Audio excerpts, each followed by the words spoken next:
इस लेक्चर में हम कोऑर्डिनेट कोवेलेंट बॉन्ड को डिस्कस करेंगे।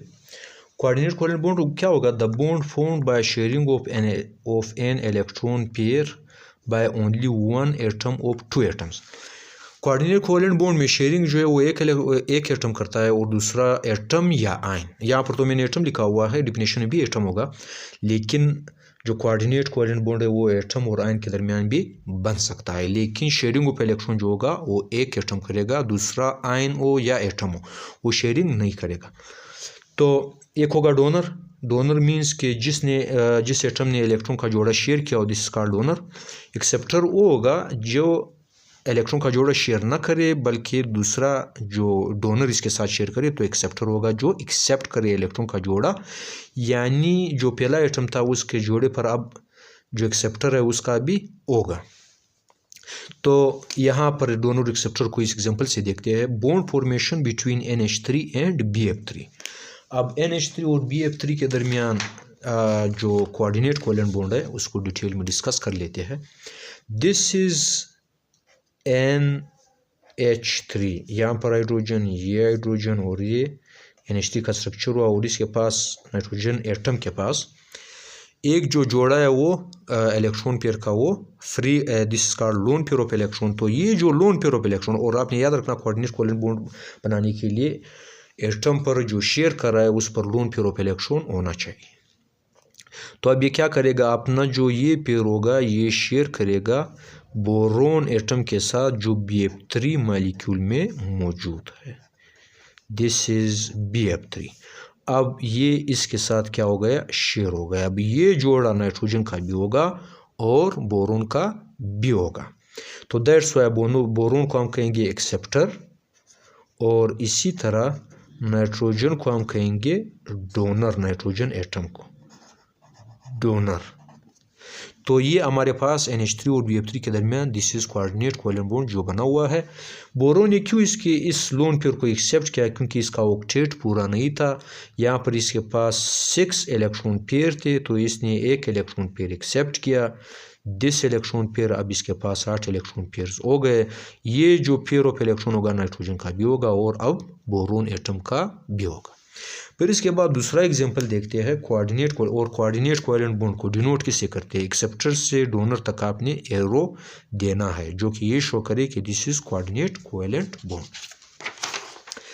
Formation of ammonium ion.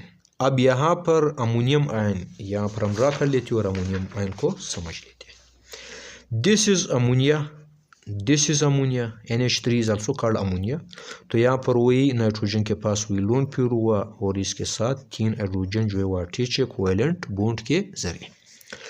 अब ये क्या करेगा? ये H+ के साथ बॉन्ड बनाएगा, दिस इज हाइड्रोजन प्रोटॉन, ताकि अमोनियम आयंस बन जाए। जब ये इसके साथ बॉन्ड बनाएगा तो ये NH3 जो होगा अपना एक electron pair, lone pair of electron share करेगा किसके साथ?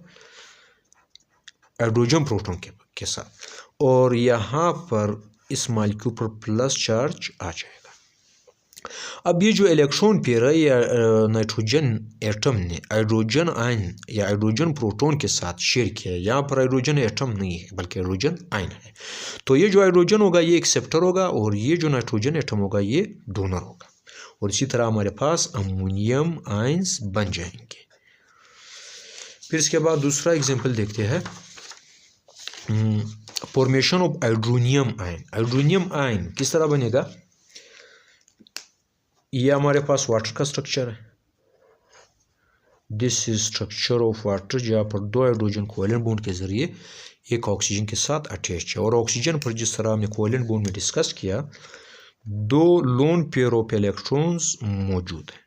ये ऑक्सीजन एटम क्या करेगा? यहाँ पर H+ हाइड्रोजन प्रोटॉन जो कि किसी एसिड ने डिस्चार्ज किया हुआ है, और एसिड हमेशा H+ को या हाइड्रोजन प्रोटॉन को डिस्चार्ज करता है।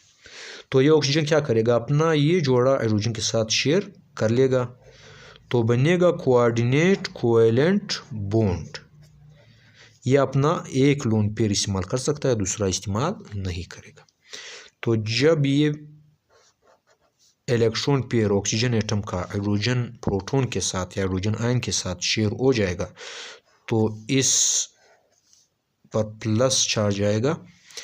अब यहाँ से ऑक्सीजन ने अपना जोड़ा तो हाइड्रोजन जो है वो हाइड्रोजन प्रोटॉन एक्सेप्टर और हाइड्रोजन एटम जो होगा वो डोनर होगा, और इसी तरह हमारे पास हाइड्रोनियम आयन जो होगा वो बन जाएगा। तो ये हमारे पास कोऑर्डिनेट कोवेलेंट बॉन्ड के एग्जांपल्स हुए, और इसी तरह हमने कोऑर्डिनेट कोवेलेंट बॉन्ड को डिस्कस किया। कोऑर्डिनेट कोवेलेंट बॉन्ड जो है ये हमें बहुत ज़्यादा जो बेनिफिट्स है वो एसिड बेस के कंसेप्ट में बहुत ज़्यादा बेनिफिट्स देगा। ये कंसेप्ट अगर आपको आता है तो आप इस Lewis concept of acid and base को आसानी से पढ़ सकेंगे। तो इसी के साथ ये लेक्चर ख़त्म हुआ। कोऑर्डिनेट कोवेलेंट बॉन्ड इंशाल्लाह जो अगला लेक्चर होगा वो विस्पर या वैलेंशियल इलेक्ट्रॉन पेयर रिपल्शन थ्योरी होगी।